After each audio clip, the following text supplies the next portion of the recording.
Monty.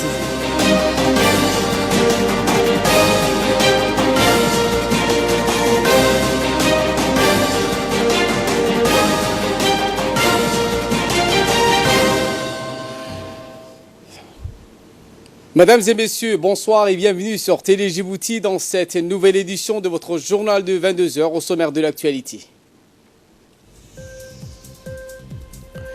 Le chef de l'État Ismaël Omar Guelleh a remis hier soir des prix aux lauréats du concours de mémorisation du Saint-Coran. C'était à Aramouz dans sa résidence privée. Europol fait tomber un gang cybercriminel qui a volé 100 millions de dollars. Voilà pour le sommaire. Bienvenue sur Télé Djibouti. Nous entamons ce journal avec cette triste nouvelle. Le sultan Abdelkader Hamad Mohamed n'est plus. Le sultan Abdelkader Hamad Mohamed vient d'être rappelé à Dieu ce jour du 17 mai 2019 à 14 h à l'hôpital militaire français situé à Clamart, près de Paris, où il avait été admis au début du mois pour souci de santé. Né le 25-05-1937 à Tadjoura, le défunt avait débuté sa carrière professionnelle en tant qu'agent administratif au palais du gouverneur au début des années 60. Puis il avait été investi vizir Banoïta de Tadjoura en 63. Il occupera cette responsabilité durant 22 ans. Enfin, il sera intronisé Dardar sultan de la communauté d'Abne Waïma, en succédant au sultan Feu Habib Ahmad en 85. C'est donc au bout de 34 ans de règne que le sultan Abdelkader Hamad Mohamed vient de nous quitter ce vendredi saint du 17 mai 2019. Le défunt était adulé par son peuple profondément choqué par cette triste nouvelle. Il laisse derrière lui 2 filles et un garçon et 4 petit enfant. En cette douloureuse circonstance, le chef de l'État a rendu un vibrant hommage à la mémoire de feu Abdelkader Hamad, le sultan de Tadjoura. Le président de la République, Ismaël Omar Guelleh, a rendu un vibrant hommage à la mémoire de feu Abdelkader Hamad, le sultan de Tadjoura, décédé aujourd'hui même en France, où il s'est trouvé en séjour médical. Dans son hommage posthume, le président Guelleh a décrit le défunt notable djiboutien de patriote, un vétéré ayant toujours œuvré en faveur de la paix, de l'unité de son peuple et de son pays. Il restera gravé dans la mémoire des Djiboutiens pour sa grandeur de cœur et sa propension inégalable à faire valoir en tout temps la fraternité et la solidarité au sein de notre nation, a déclaré en substance le président Guelleh, qui a prié le Tout-Puissant d'accueillir le défunt responsable coutumier dans son paradis éternel. Inna lillah wa inna ilayhi raji'un. Autre actualité de ce 22 heures, c'est à Aramouz, dans la résidence privée du chef de l'État, qu'ont été reçus hier dans la soirée les lauréats de la 20e édition du concours régional mémorisation du Saint-Coran. Cette année, c'est un Djiboutien, Omar Charmarki Ali, qui est sorti vainqueur du premier groupe, celui des récitateurs de l'intégralité des textes du livre saint de l'Islam. Le deuxième prix de cette catégorie de 20 chapitres a été remis à un participant kényan, en l'occurrence Abdelrahman Abdelwahid, ainsi que le troisième prix de 10 chapitres a été remis à un participant de la Somaliland dénommé Bachir Abdullahi Mohamed. Ce sont 3 jeunes surdoués du Coran qui ont été reçus par le chef de l'État. Ce concours, dont la cérémonie de clôture avait lieu hier matin au Palais du Peuple sous le haut patronage du ministre des Affaires musulmanes, de la Culture et des Biens Warf Moumen Hassan Barre, a mis aux prises cette année des jeunes étudiants, les uns plus doués que les autres. Le président Ismaël Omar Guelleh a accueilli chaleureusement et avec bienveillance le jeune lauréat du concours, à qui il a remis des prix, des cadeaux personnels. Le chef de l'État et de nombreuses hautes personnalités publiques présentes, dont notamment le Premier ministre et le ministre des Affaires musulmanes, de la Culture et des Biens Warf, ont apprécié les qualités vocales mais aussi les connaissances coraniques de chacun des lauréats durant la prière collective de Tarawih. Ce concours, initié par le président Guelleh en 1999, a pour objectif d'inciter le jeune musulman à mieux assimiler les préceptes du Saint-Coran et les fédérer autour des nobles valeurs musulmanes. Et dans une interview accordée à la télévision, Omar Charmarki Ali, djiboutien vainqueur du premier groupe de 30 chapitres, a quant à lui exprimé ses remerciements et sa gratitude au président de la République pour l'accueil chaleureux. Et il a par la suite souligné sa volonté de continuer ce long voyage au service du livre de Dieu, appelant les jeunes djiboutiens à faire attention au Coran, à la fois pour l'apprentissage et pour la mémorisation. Le directeur des affaires musulmanes, M. Al-Saleh Ahmad, a exprimé sa satisfaction quant à lui pour sa participation à la cérémonie en l'honneur des 3 premiers lauréats du 20e concours régional. Il a déclaré que ce concours, qui entre cette année dans sa 20e année, est placé sous le haut patronage du président Ismaël Marguerite. Al-Saleh Ahmad a saisi cette occasion pour remercier le ministre des Affaires musulmanes, de la Culture et des Biens Waqf pour ses orientations dans la réussite de cette compétition. Il a enfin félicité les candidats qui ont remporté les premiers rangs de la compétition en soulignant que le ministère continuera ses efforts pour la promotion de ce concours. Dans le reste de l'actualité, le président de l'Assemblée nationale, Mohamed Ali Hamad, a reçu hier la visite de courtoisie des épouses des coopérants et des officiers supérieurs des forces françaises stationnés à Djibouti. Le président de l'Assemblée nationale a souhaité la bienvenue et a présenté son rôle d'élu, expliqué le fonctionnement de l'Assemblée nationale et surtout mis en exergue les réalisations en matière de promotion du genre. Prenant la parole, les invités ont également adressé leurs remerciements au président pour la découverte d'un lieu chargé d'histoire et de symboles. Les invités ont visité l'hémicycle et les différents départements du Parlement. Enfin, les futures ambassadrices de la République de Djibouti, qui étaient au nombre de 12, se sont photographiées avec le président de l'Assemblée, qui n'a pas manqué de leur offrir un souvenir de l'Assemblée nationale.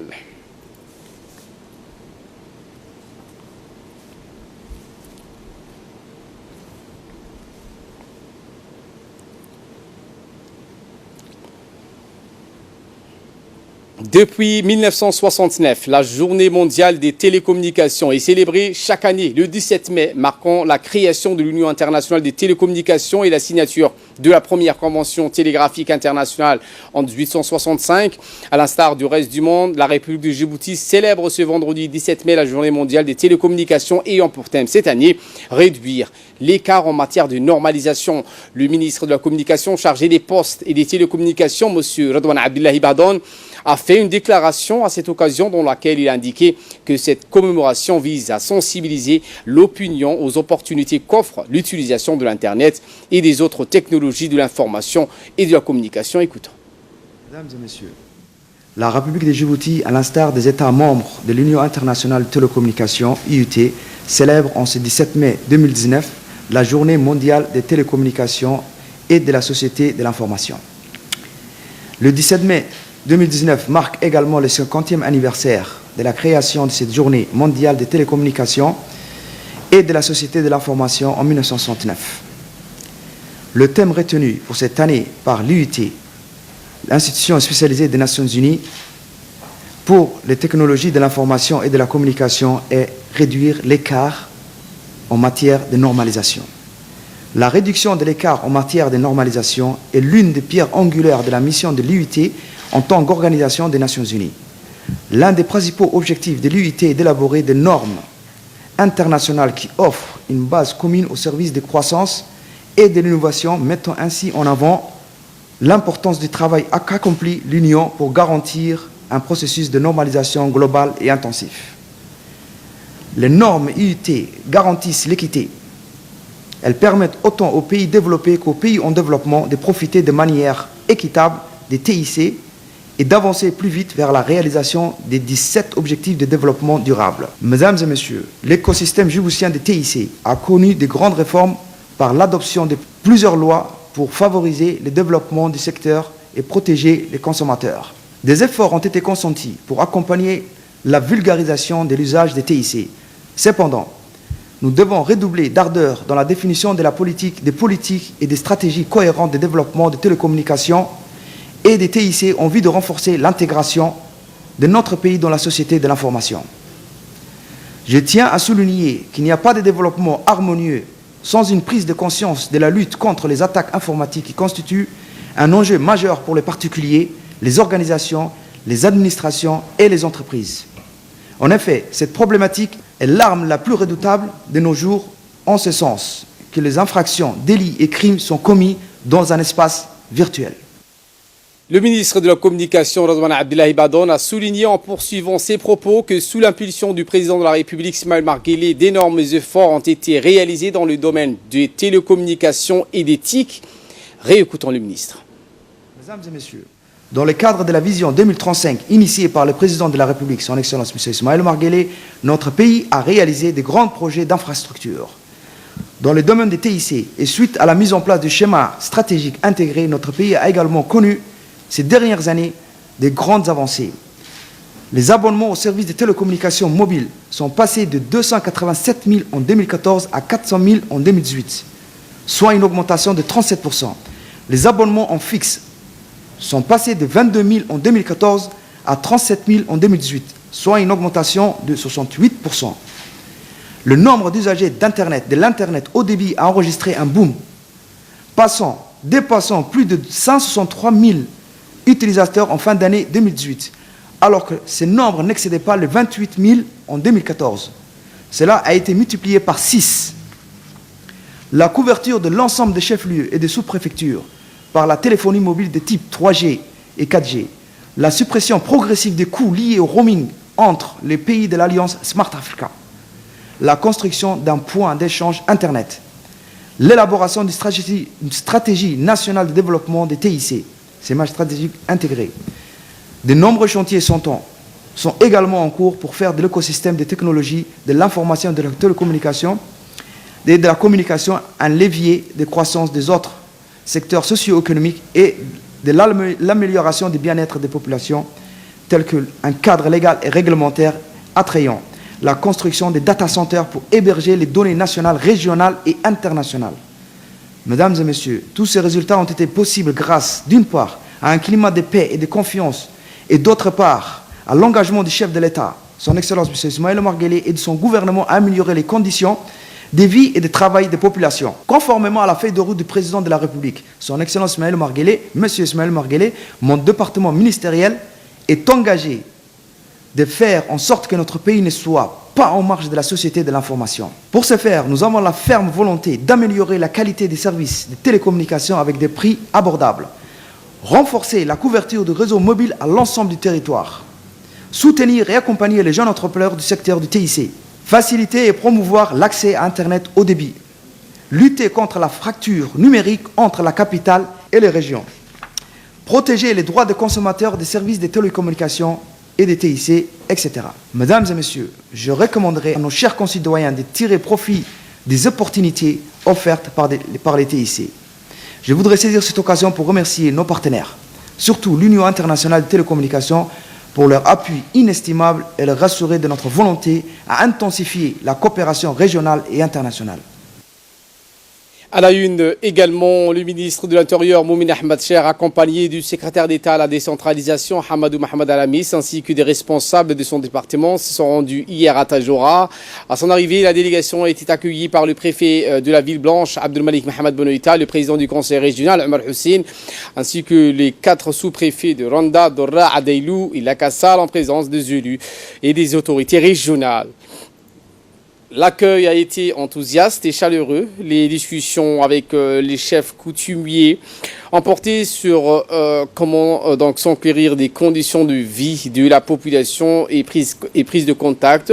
Après la rencontre, le ministre de l'Intérieur et le ministre de la décentralisation ont partagé un iftar collectif avec les notables et les autorités administratives et coutumières.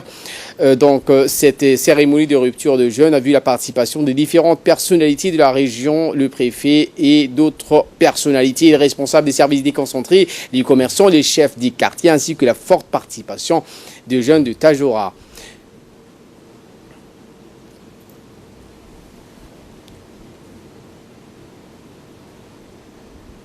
Les notabilités, les responsables des services déconcentrés qui sont présents.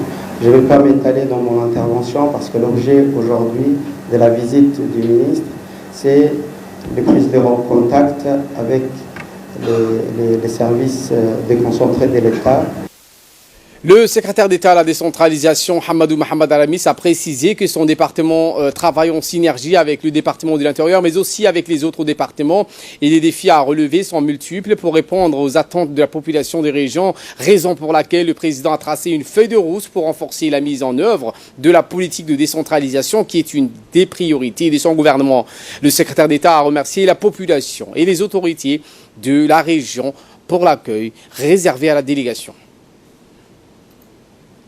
Pour sa part, le ministre de l'Intérieur, Momin Ahmed Cher, qui a pris la parole lors de sa tournée de prise de contact avec la région de Tadjoura devant les autorités coutumières. Il a tout d'abord transmis les salutations et vœux du chef de l'État en ce mois béni du Ramadan à l'ensemble de la population de la région de Tadjoura. Il a précisé qu'il a pris bonne note des doléances soulevées par la population tant sur le plan de l'eau que la sécheresse endémique qui touche la région. Il a affirmé que des dispositions seront prises pour apporter des solutions adéquates en approvisionnement en eau à la population et la lutte contre le chômage de jeunes dans cette région. Dans le cadre des prises de contacts, le nouveau ministre de la Santé, Mohamed Ouarsama Dirie, s'est rendu hier matin à la maternité de Dar al-Hannan, accompagné du secrétaire général, Dr Salah Banoïta, ainsi que les responsables de son département. À son arrivée, le ministre a été accueilli par la directrice de l'hôpital Dar al-Hannan, Mme Zahra Moussa, et du directeur technique, Dr Wabali Fattah, ainsi que tous les personnels de la maternité. Le ministre de la Santé et sa délégation ont visité les différents services de la maternité, à savoir les services de néonatologie, les différents blocs opératoires, la pharmacie et le laboratoire, les salles d'accouchement et les locaux d'hospitalisation. Également, le ministre de la Santé, Mohamed Ouarsama Dirie, a visité les salles pour les femmes enceintes hospitalisées ainsi que les postes opérés pour voir les conditions d'accueil de nos concitoyennes à la maternité de Dar al-Hannan. Tout au long de sa tournée, le ministre de la Santé a eu des entretiens avec les responsables de direction de la maternité sur la disponibilité des médicaments et consommables, des ressources humaines ainsi que les plateaux techniques. La directrice a fait une brève présentation de la maternité de Dar al-Hannan qui a été construite en 1984 et qui a connu une extension en juillet 2012 avec l'ouverture du nouveau bâtiment par la première dame de la République et présidente de l'UNAFD, Mme Khadra Mahmoud Haïd, qui abrite aujourd'hui la réanimation maternelle, l'unité de néonatologie, le deuxième bloc opératoire et le service d'hospitalisation de gynéco-obstétrique.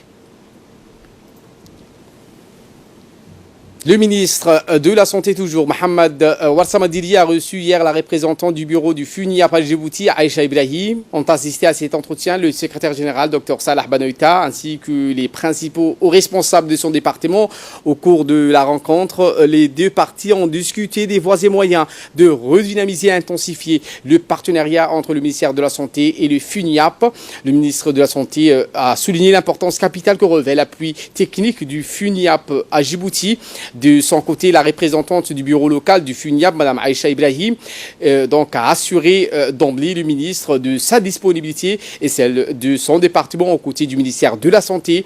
Les deux parties se sont convenues de mettre l'effort supplémentaire dans l'acquisition des médicaments pour la santé de la mère et de l'enfant. Le ministre de la Santé s'est dit donc satisfait de ce son département et le FUNIAP.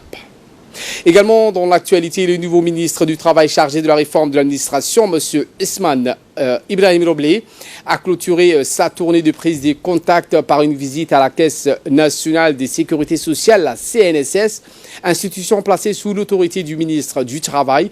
Le ministre a été accueilli par la directrice générale de ce département, Dera Ahmed Roblé, et l'ensemble du personnel de la CNSS qui lui ont réservé un accueil chaleureux. Au cours de la visite, il y a eu une série d'entretiens avec les cadres des différents services en situation de travail. La visite s'est achevée à la salle de conférence où le directeur adjoint administratif, Ahmed Saad Sultan, a fait une présentation sur la mise en place et l'évolution de notre système de sécurité sociale en l'honneur du nouveau ministre du Travail. Le ministre a dans son mot de remerciement réitéré ses remerciements pour l'accueil chaleureux qu'il a reçu. Il a rappelé le rôle social important de la CNSS. Il s'est félicité du professionnalisme observé du personnel de la CNSS. Le ministre a rassuré la directrice de son soutien au profit de notre système de sécurité sociale. À la sortie de la réunion, une maquette du projet de construction de l'hôpital général de la CNSS qui doit avoir le jour d'ici avril 2021 a été présentée au nouveau ministre.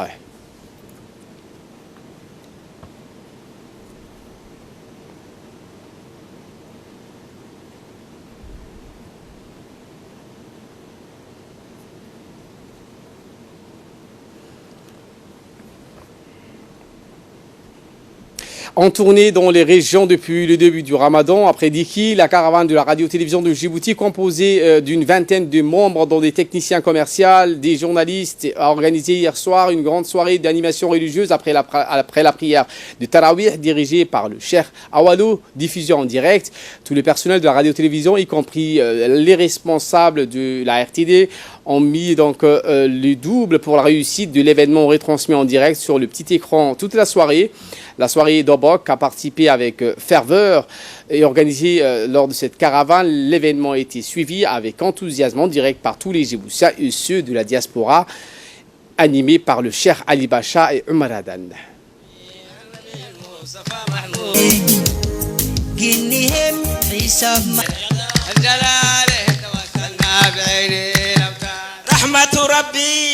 مولى الموالي بركته العزيز الغالي تغشى المصطفى بدر الكمالي صلاة الله سلام غالي على محمد. Et a dit qu'il, cette fois, organisé un iftar collectif auquel ont pris part les autorités locales telles que le préfet de la région, Mohamed Cheikh Hassan, le président du conseil régional, Abdelrahman Younis, les députés parlementaires de Dikil, les chefs coutumiers, les responsables des corps d'armée et bien sûr les enseignants du lycée de Dikil.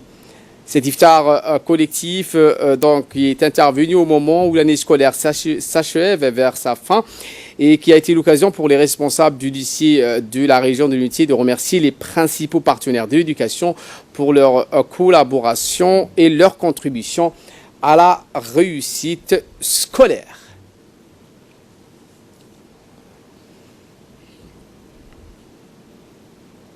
De l'équipe qui ont participé à cette cérémonie, à commencer par la professeure adjointe qui a été l'artisan en fait de cette cérémonie, sans oublier les corps enseignants de la Diane féminine qui ont aussi œuvré jusqu'à hier soir pour que ces cérémonies se déroulent dans de bonnes conditions.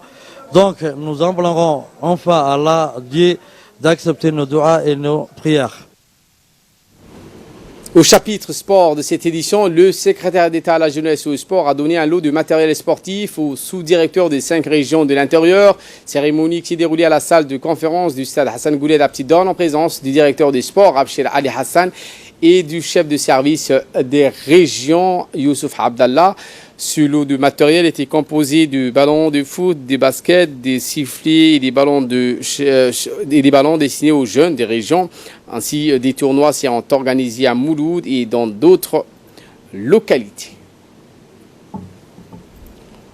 Composé des ballons de football, de basketball, ainsi que de volleyball et certains équipements accessoires.